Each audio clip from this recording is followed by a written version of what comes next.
Anthony, tell me if you will, the two main Shia families in Iraq, the Hakims and the Sadrs, both went different ways after the election. How are they faring in early results as far as we can tell? Well, I think it's a great question to focus on those two groups.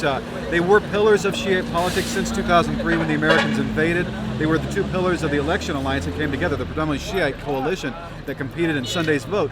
I think what we've seen with the results is perhaps the initial reflection of the different nature of these two movements. The Sadr movement has long seen itself as a popular movement with a street backing. They take pride in being able to relate to the concerns of their constituency. The Hakim movement, the Supreme Council, has been much more of a clandestine organization. It's like it's preferred to work within the government, within the security apparatus. It doesn't have that popular backing, that popular support that the Sadrs can boast. And I think we've seen the reflection of that in the election so far.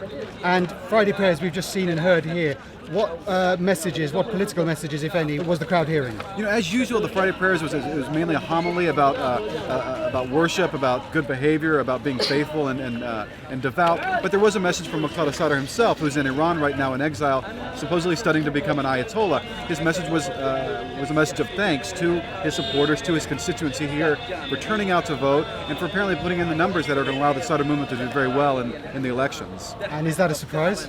It is a surprise in the sense that a lot of people were predicting they wouldn't fare as well this time around. There was talk of their campaign being disorganized, of perhaps the movement waning after the military defeat they suffered in 2008. But I think what we've seen with, again, very initial results is the Sadr movement being able to rely on that core constituency that it's had since 2003.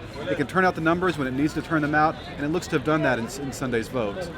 Is it too early to rule out Sadr then as a political force in Iraq? I think you almost have to assume that they will be a political force in Iraq. They're the one movement that is an organic movement in some ways. It is of a constituency that has seemed to be pretty stable over the past 7 years. And I think what we may see in the negotiations over a new government is the Sadrists acting as a wild card, that whoever wants to be prime minister will have to get, perhaps their acceptance. But we also may even see the Sadrists coming up with some kind of compromise candidate themselves. And the Hakims, the Supreme Council. I think we're seeing the waning of that movement in some ways. I think they'll remain a force because of their organization, because of their money. They have close ties to Iran. But I think we've seen perhaps the waning of what they once exercised as dominant influence in Shiite politics. I think those days may be over. And is it as simple as the fact that they threw in their hands with the American created governing council at the beginning and Sadr stayed aloof? Is it a credibility issue? I think they're tarred probably as much by that as they are by their ties to Iran. I think a lot of Iraqis still have a certain nationalist sentiment. They don't like this closeness between the Supreme Council and Iran. And I think it's also a failure of the Supreme Council itself. It has failed to create that popular network, that popular backing, the institutions in the street that it can rally and mobilize its supporters when it needs to. And yet we believe Sadr is in Iran. Nothing simple here, is it? It's never simple. And you wonder when he's going to return, if he's going to return, and what his absence is going to mean for politics here.